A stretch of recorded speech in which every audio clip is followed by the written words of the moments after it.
সিরাজগঞ্জ জেলার বেলকুচিতে অবস্থিত একটি স্থাপত্য শৈলীর বিস্ময় হল আমেনা বাহেলা খাতুন জামে মসজিদ।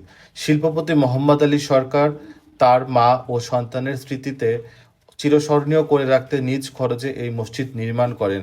শুধু নামাজের স্থান নয়, এটি একটি অনন্য ইসলামিক হেরিটেজ।